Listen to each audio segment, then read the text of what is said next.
नमस्कार बच्चों। आज जो हमारा टॉपिक है वो है स्वतंत्रता आंदोलन की विरासत। इसके बारे में वैसे मैंने आपको पिछले व्याख्यान में बताया था कि विरासत के रूप में हमें क्या मिला और किस प्रकार से हमने समस्याओं का समाधान किया। जैसा कि हम पहले पढ़ते आए हैं कि कोई भी टॉपिक लो आप उसके पहले प्रस्तावना लेंगे। तो 1947 में भारत की स्वतंत्रता विश्व इतिहास की महत्वपूर्ण घटना के रूप में देखी जाती है। इसे यदि एक क्रांति की संज्ञा दी जाए तो कोई अतिशयोक्ति नहीं होगी। स्वतंत्रता के साथ ही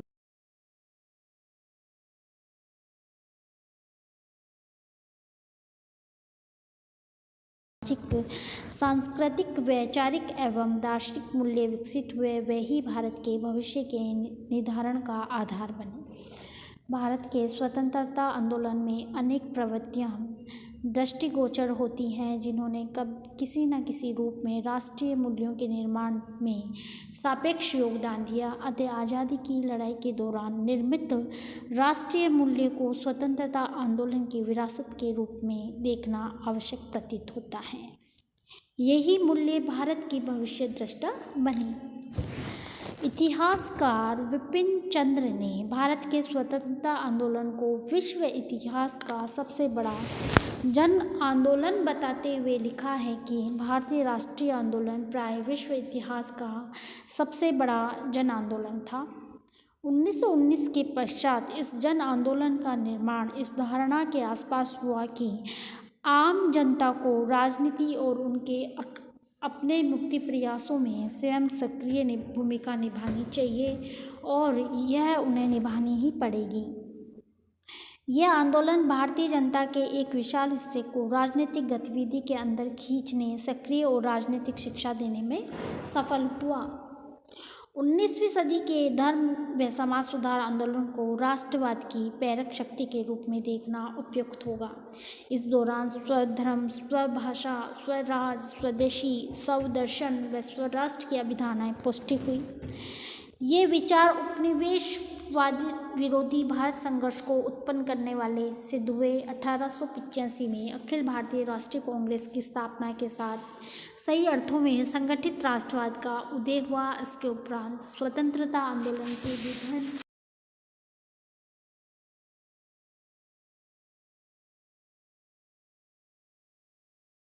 85 में कांग्रेस की स्थापना से स्वतंत्रता आंदोलन का आरंभ मानते हैं तो 1905 तक के काल को उदारवादी काल के नाम से जाना जाता है।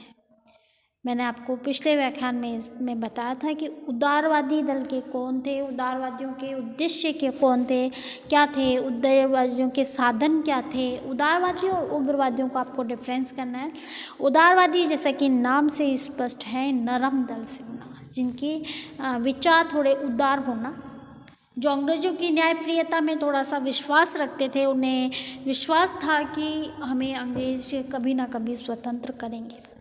उग्रवादी जैसा कि नाम से ही स्पष्ट है, गरम दल के होना, वो अनुविनय न्याय इसकी बात को भिक्षावृत्ति का नाम देते थे। और जैसा कि बाल गंगाधर तिलक ने कहा था, स्वराज्य मेरा जन्मसिद्ध अधिकार है और मैं इसे लेकर ही रहूँगा। वो याचनाओं पे विश्वास नहीं करते थे, वो अधिकारों की बात करते थे। इनमें थोड़ा सा अंतर है।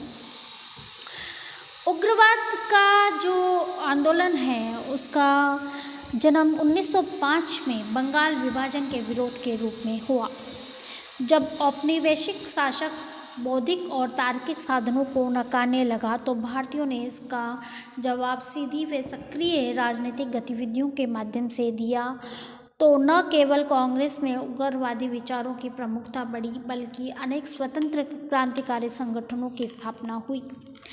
अन्याय और शोषण के विरुद्ध सीधी लड़ाई का विचार और परिपक्व हुआ। 1919 में गांधी जी का उदय भारत के स्वतंत्रता आंदोलन को नई दिशा देने में सफल हुआ। संघर्ष के पुराने अनुभवों व विभिन्न क्रांतिकारी व राजनीतिक धाराओं को सही परिप्रेक्ष्य में समझते हुए गांधी जी ने भविष्य के संघर्ष को एक नई दिशा व नया आयाम देने का महत्वपूर्ण कार्य किया।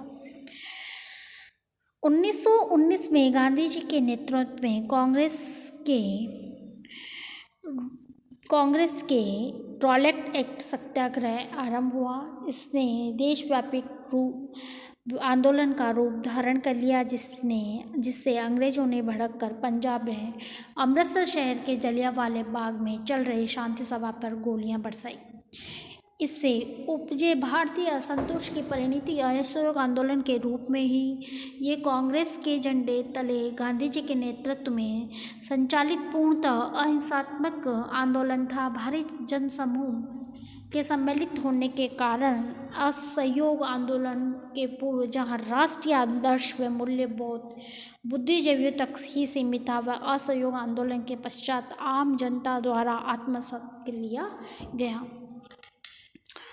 गांधी जी के नेतृत्व में भारत को आज़ादी प्राप्त हुई। क्रांतिकारी धारा भी निरंतर स्वतंत्रता आंदोलन की ओर सक्रिय सहयोग प्रदान करती रही, किंतु गांधी जी के नेतृत्व में अधिसंख्य लोगों द्वारा अहिंसात्मक आंदोलन में सम्मिलित होने के कारण स्वतंत्रता प्राप्ति का श्रेय गांधी जी व अखिल भारतीय राष्ट्रीय कांग्रेस को प्राप्त होता है। अतः हम यहाँ देखेंगे कि स्वतंत्रता आंदोलन की विरासत के रूप में हमें क्या क्या नैतिक मूल्य मिले। तो इसमें अहिंसा है। अहिंसा की बात मैं करूँ तो अहिंसा के जो पुजारी थे वो गांधी जी थे। अहिंसा को हमने यहाँ पे प्रथम स्थान दिया है कि हमें विरासत के रूप में ये मिला है। अहिंसा भारतीय संस्कृति का आवश्यक अंग रहा है। प्राचीन भारत में अहिंसा, दया, सेवा भाव इत्यादि उच्च मानवीय मूल्यों विकसित हुए। जैन एवं बौद्ध धर्म जैसे सशक्त धार्मिक व सामाजिक आंदोलन का मुख्य आधार अहिंसा को माना गया। गांधी जी ने भारतीय धर्म व दर्शन के गंभीर अध्ययन के आधार पर अहिंसा के सिद्धांतों को आधुनिक रूप में परिभाषित किया। उन्होंने इस आज़ादी की लड़ाई का मुख्य अस्त्र बनाया। वे सत्य और अहिंसा को एक दूसरे का पूरक मानते थे। उनके अनुसार सत्य ही ईश्वर है तथा सत्य के लिए संघर्ष अहिंसात्मक तरीके से संभव था। अंग्रेजी सत्ता एक सर्वशक्तिमान सत्ता थी, जिसके विरुद्ध हथियारों अथवा हिंसात्मक और विनाशात्मक तरीकों से संघर्ष की सफलता संदिग्ध थी। अतः गांधी जी ने अहिंसा को अपने संघर्ष का आधार बनाया। वह अहिंसा को कायरों का दर्शन न मानकर वीरों का दर्शन मानते थे। विश्व इतिहास में जब हम क्रांतिकारियों का इतिहास पढ़ते हैं तो हिंसात्मक साधनों की सफलता सामने आती है। ये प्रथम प्रयास था जब गांधी जी ने अहिंसक क्रांति के द्वारा आज़ादी प्राप्त करने की योजना बनाई। अहिंसा से ही सत्याग्रह का जन्म हुआ है। गांधी जी के समकालीन हिंसात्मक विचारधाराएं भी भारत में विद्यमान थी, जिनसे युवा वर्ग बहुत अधिक प्रभावित था। इनमें अल्पसंख्या में किसान और मजदूर भी सम्मिलित थे, किंतु भारतीय समाज के अधिसंख्यक वर्गों व समुदाय ने गांधी जी की अहिंसा नीति को अपनाया। अहिंसा के बारे में मैं आपको ज़्यादा क्या बताऊँ, आप अहिंसा शब्द से परिचित हैं।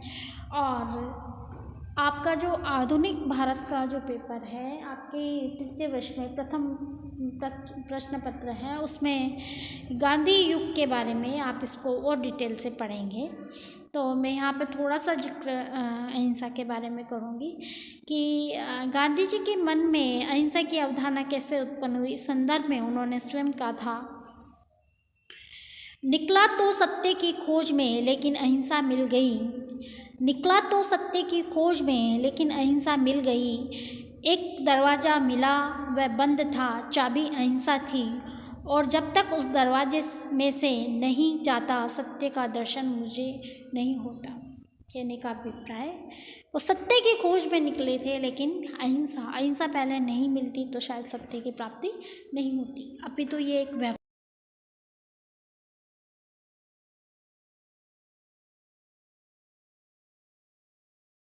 गांधी जी ने कहा, अहिंसा कोई जड़ सिद्धांत नहीं है। संयम द्वारा अहिंसा का पालन संभव है। संयम अपनी इंद्रियों पर विजय प्राप्त करने के उपरांत ही कायम होता है। अतः अहिंसा वीरों का दर्शन है, न कि कायरों का। गांधी जी के अनुसार अहिंसा और कायरता का कोई मेल नहीं है। पूरी तरह शस्त्र सज्जित व्यक्ति को कायर कहा जा सकता है, क्योंकि हथियार रखना कायरता नहीं तो कुछ डर का होना जाहिर करता है। परंतु सच्ची अहिंसा निर्भयता के बिना असंभव है। यदि किसी विपरीत परिस्थिति में हिंसा और कायरता का चुनाव करना हो तो, क्योंकि अनिवार्य हिंसा को हिंसा नहीं कहा जा सकता, दोनों में से एक को चुनना पड़ेगा। निस्सहाय बनकर अहिंसा की आड़ लेना कायरता है, नहीं कि अहिंसा। इन सब के उपरांत भी गांधी जी ने अहिंसा को श्रेष्ठ माना है एवं हिंसा को वर्जित बताया है। भारत की आज़ादी के संघर्ष में गांधी एवं अहिंसा की नेतृत्वकारी व निर्णायक भूमिका रही। अतः स्वतंत्रता के पश्चात अहिंसा भारत के राजनीतिक मूल्यों का अभिन्न अंग बनकर उभरी। अहिंसा के सिद्धांत पर स्वतंत्रता आंदोलन के दौरान आम सहमति बनी। इसके अंतर्गत सत्याग्रह को प्रमुख प्रधानता दी गई। आज़ादी के बाद नागरिक अधिकारों, सामाजिक सांस्कृतिक न्याय, आर्थिक अधिकारों, श्रमिक, किसान, विद्यार्थी, युवा और यहाँ तक कि व्यापारी और उद्योगपति अपने अधिकारों में न्यायपूर्ण मांगों के समर्थन में सत्याग्रह को अपनाने के लिए प्रेरित हुए। वर्ग संघर्ष की विचारधारा के विपरीत वर्ग सहयोग व शांतिपूर्ण सह अस्तित्व का दर्शन अहिंसा के दर्शन को स्थापित करता है। शांतिपूर्ण सह अस्तित्व को अंतर्राष्ट्रीय मान्यता दिलवाने में भारत की महत्वपूर्ण भूमिका रही। स्वतंत्रता के पश्चात लोकतंत्र की स्थापना में अहिंसा के सिद्धांत का उपयोग किया गया। राज्य जिस शक्ति और हिंसा का प्रतीक माना गया उसे अधिक लोकतांत्रिक बनाकर अहिंसात्मक बनाया जा सकता है, अर्थात लोक कल्याणकारी राज्य की स्थापना अहिंसा के सिद्धांत से प्रेरित है। इसे राष्ट्रीय मूल्य के रूप में उभरी। उसका जन्म अहिंसा के तत्व में हुआ। सामाजिक न्याय इसी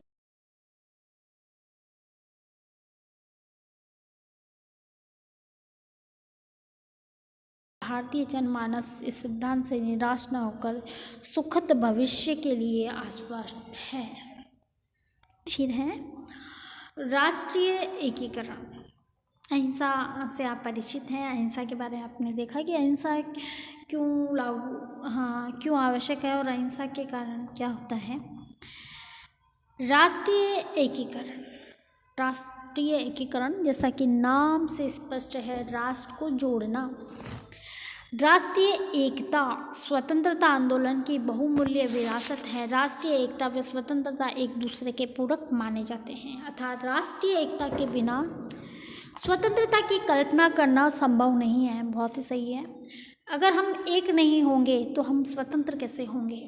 उसी प्रकार स्वतंत्रता के बिना पूर्ण राष्ट्रीयता की एकता की स्थापना संभव नहीं है। सामान्यतः ये कहा जाता है कि ब्रिटिश साम्राज्यवाद ने भारत को राजनीतिक व भौगोलिक एकता प्रदान की। ऐसी राजनीतिक एकता अंग्रेजी शासन के पूर्व में नहीं थी। मोटे तौर पर भारत को दो भागों में क्रमशः अंग्रेजी भारत एवं रियासती भारत में विभाजित किया गया। अंग्रेजी भारत में कानूनी व प्रशासनिक समानता थी, किंतु देसी रियासतों में प्रशासनिक व कानूनी दृष्टि से भारी असमानता व्याप्त थी। राष्ट्रीय एकता को विघटित करने वाला तत्व था 1857 की क्रांति में भारत के दो संप्रदाय हिंदू व मुसलमान ने कंधे से कंधा मिलाकर ब्रिटिश साम्राज्य के विरुद्ध संघर्ष में भाग लिया। अतः इसके पश्चात अंग्रेजों ने दोनों संप्रदायों को मध्य फूट डालने का प्रयास में कोई कमी नहीं छोड़ी। 1906 में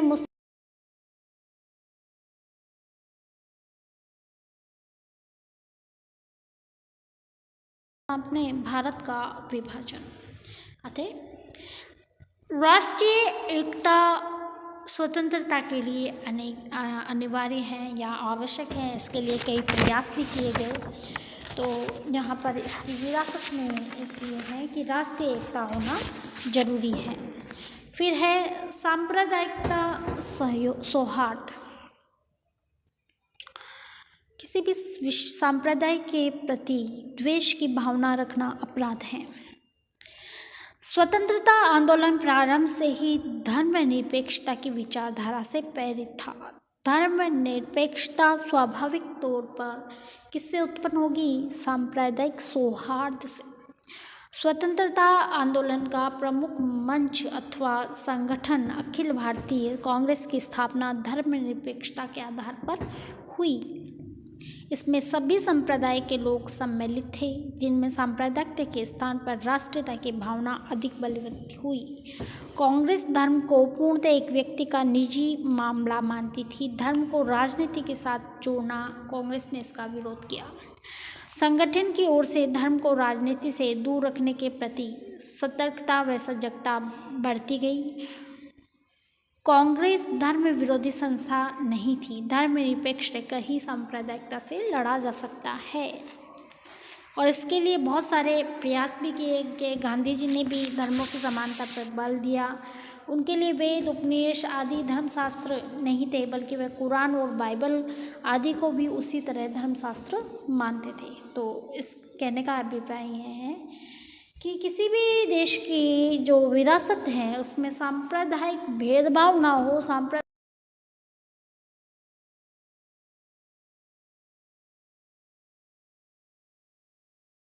जो कीर्तन है उसमें इस भावना का समावेश किया है। उसमें उन्होंने कहा, रघुपति राघव राजा राम, पतित पावन सीताराम। इस हरि कीर्तन पदावली में उन्होंने ईश्वर अल्लाह तेरो नाम सबको सन्मति दे भगवान, उसको भी सम्मिलित किया है। सभी धर्मों का सम्मान करते हुए इनके उपदेशों में प्राप्त ज्ञान को गांधी ने अपनी निजी धार्मिक मान्यता का आधार बनाया। अहिंसा के विचार में स्वयं ही सांप्रदायिक सद्भावना का विचार नहीं था।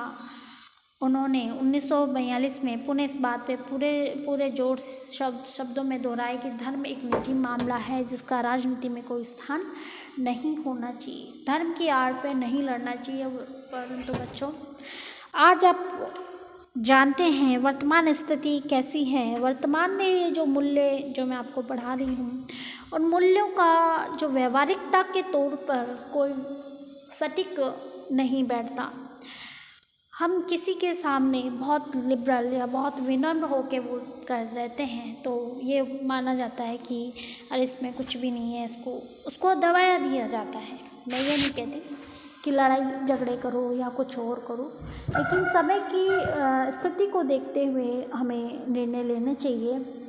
उस समय जो गांधी जी के जो सिद्धांत थे वो सटीक थे, उस समय के वातावरण में वो सटीक बैठे और उस समय सांप्रदायिक सद्भावना भी लोगों में थी। आज आप देखते हैं कि धर्म के नाम पर लोगों को राजनीति ऐसी चीज़ हो गई है कि लोग धर्म के नाम पर लोगों को लड़ा दिया जाता है, तो ये गलत है। सांप्रदायिक सौहार्द की आवश्यकता अभी भी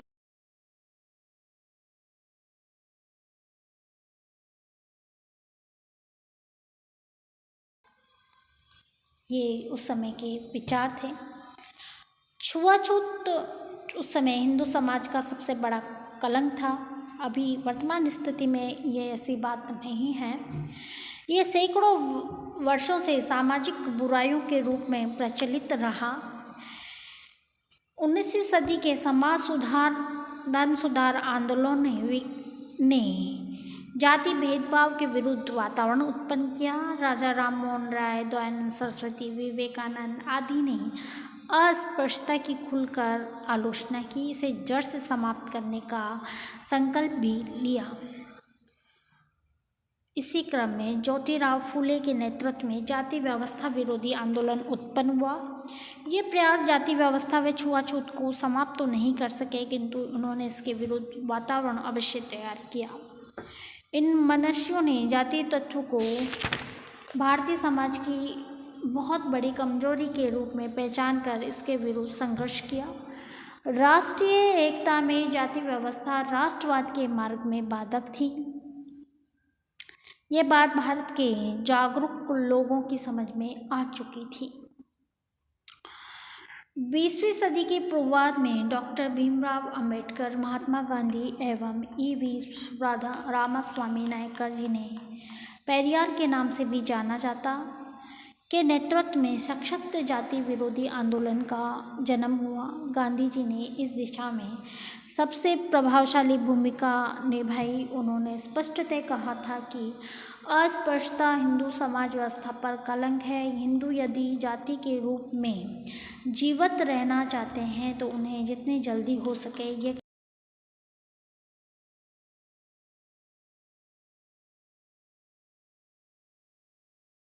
एक सड़न है, एक अंधविश्वास है, पाप है और उसे मिटाना हर एक हिंदू का धर्म है, उसका परम कर्तव्य है। वो कहते हैं थे कि प्रायश्चित के तौर पर समझदार हिंदू अपना धर्म समझकर हर एक को अछूत मानने वाले भाई या बहन को अपनाए, प्रेम से और सेवा भाव से उसे छूकर अपने को पावन हुआ माने और अछूतों को दूर करें। गांधी जी के नेतृत्व में हरिजनों के मंदिर परिवेश का आंदोलन चलाया गया। दलित आंदोलन का मुख्य उद्देश्य दलितों के लिए सामाजिक समानता प्राप्त करना था और वर्तमान में भी इस जो उस समय प्रयास किए गए वर्तमान में इसके परिणाम अच्छे निकले और सामाजिक समानता स्थापित हुई। सामाजिक समानता स्वतंत्रता आंदोलन की विरासत भी रही और हमें भारतीय संविधान में भी जो हमारी प्रस्तावना है उसमें धर्मनिरपेक्षता, समाजवादी, सामाजिक समानता को भी वैधानिक रूप प्रदान किया गया। तो इसके लिए बहुत सारे प्रयास किए गए। अब बच्चों इसी कड़ी में आगे आप पढ़ेंगे जो विरासत की कड़ी है कि स्वतंत्रता आंदोलन की जो विरासत है उसमें हमें क्या मिला, तो उसमें आगे आएगा महिला उत्थान। और इससे आप मेरे कहने का मतलब है कि ये बुक में जो आपको दिया गया है उसको आप बहुत अच्छे से करंट से जोड़ के इन टॉपिक्स को और लिख सकते हो। इसमें आप जो वर्तमान में जो चल रहा है वर्तमान समय में उसका आप इसमें जोड़ सकते हो और बहुत अच्छा इसको लिख सकते हो। आगे के व्याख्यान में हम पढ़ेंगे महिला उत्थान। अभी तक के यहीं, धन्यवाद।